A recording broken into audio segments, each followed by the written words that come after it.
음주 단속에 걸렸을 때 절대로 해서는 안 되는 행동 중 하나가 음주 측정 거부인데요. 하지만 측정 거부가 인정될 때가 있습니다. 바로 안녕하세요. 법무법인 다뮌의 박세현 변호사입니다. 음주운전으로 의뢰인을 만났을 때 안타까운 경우가 정말 많이 있는데요. 저마다 사정은 다 있으시겠지만 어떤 행동은 형량을 더 높이거나 처벌을 더 강하게 받을 수 있는 원인이 되기 때문에 사전에 꼭 알고 계시는 게 좋습니다.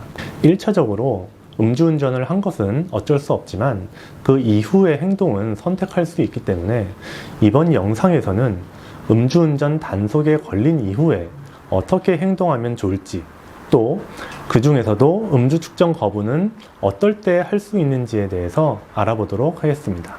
우선 음주 단속에 걸렸을 때 형사 사법 절차에 대해 알고 계셔야 하는데요. 지난 연말에 저희 사무실에 오셨던 음주운전자 한 분은 본인이 너무 이상하다라고 하는 겁니다.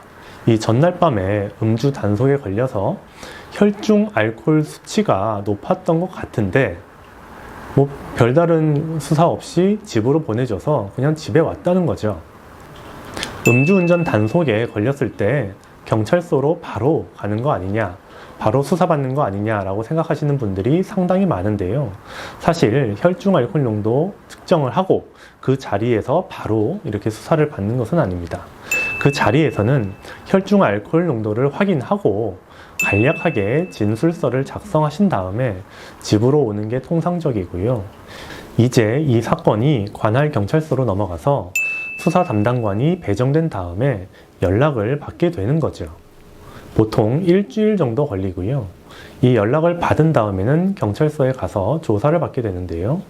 수사관이 처음에 어디 사는지, 직장은 어딘지, 가족관계 같은 기본적인 인적사항을 확인합니다. 그 후에 당사자가 맞다라고 확인이 되면 음주와 관련해서 언제, 어디서 단속이 됐는지, 또 술은 몇 시부터 마셨는지, 또 얼마나 마셨는지, 술을 마시고 어디로 가려고 했는지, 얼마나 운전을 했는지 같은 질문을 하게 됩니다. 술 마신 양을 줄인다거나 시간을 다르게 말한다거나 하더라도 이미 혈중 알코올 농도 수치가 나온 상태에서 확인하는 정도이기 때문에 굳이 이를 속이려고 하실 필요는 없습니다. 솔직하게 말씀하시면 되고요. 만약에 대리운전을 부르려고 한 상황이었다. 그런데 대리운전 기사가 찾아지지 않았고 택시도 안 잡혔다. 라는 경우에는 충분히 이런 부분을 말씀을 해주시고요. 그냥 말로만 하는 것이 아니라 대리운전 기사한테 연락을 했던 번호가 남아있다거나 택시를 찾았던 기록이 있으면 미리 출석 전에 자료를 출력을 해서 수사기관에 보여주시면 참작이 될 수 있습니다. 그런데 이 과정에서 일이 복잡해지는 경우가 생기는데요. 첫 번째 이유는 바로 음주 측정 거부입니다. 음주 측정 거부는 한 해에 4,000건 이상 될 정도로 정말 많이 벌어지는데요.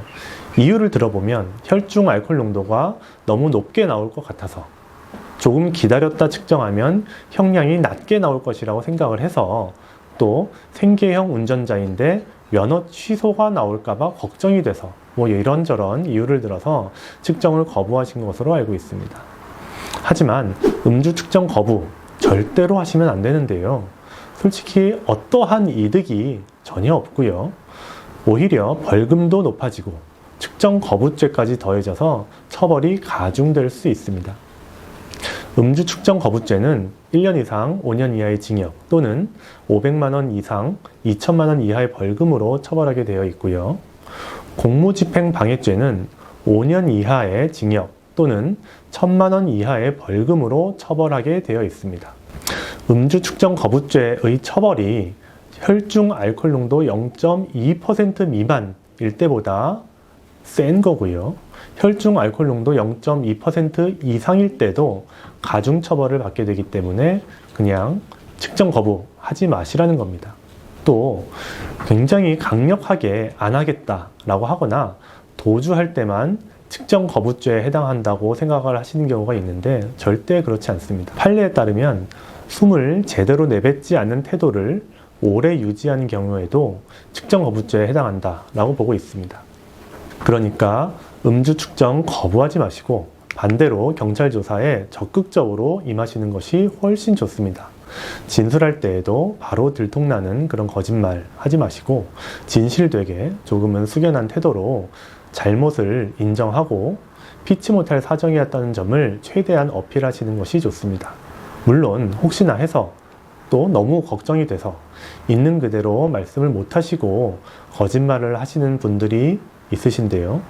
요즘 어딜 가나 웬만하면 CCTV가 다 있고 또 하이패스, 내비게이션, 블랙박스 기록이 다 남아있기 때문에 앞뒤가 안 맞거나 실제 사실과 다른 것이 확인되면 양형에 굉장히 나쁜 영향을 미칠 수밖에 없게 됩니다.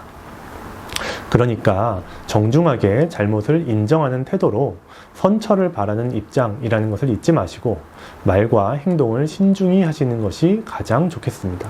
자, 그럼 음주 측정 거부가 인정되는 경우는 어떤 경우일까? 그 부분이 가장 궁금하실 텐데요. 실제 사례를 예로 들어서 말씀드려 보겠습니다. 첫 번째는 위법한 음주 측정으로 인해서 운전면허 취소 처분이 취소된 사례입니다. 이 2006년 9월에 있었던 사건인데요. 음주 운전자가 혈중 알코올 농도 0.120%인 상태에서 운전을 했고 이를 증거로 운전면허가 취소됐습니다. 그런데 문제는 음주 후 20분 경과 여부 조치란에 약 10분 경과함이라고 적어놓은 것인데요. 이게 왜 문제냐면 우리가 음주 측정기를 불 때에는 입속에 있는 알코올이 아니고 측정기를 혈중 알코올의 농도를 재려고 하는 거잖아요. 그렇기 때문에 입속에 남아있는 알코올이 사라지는 시간이 필요한데 그 시간이 20분 정도 소요된다고 전제하고 있습니다.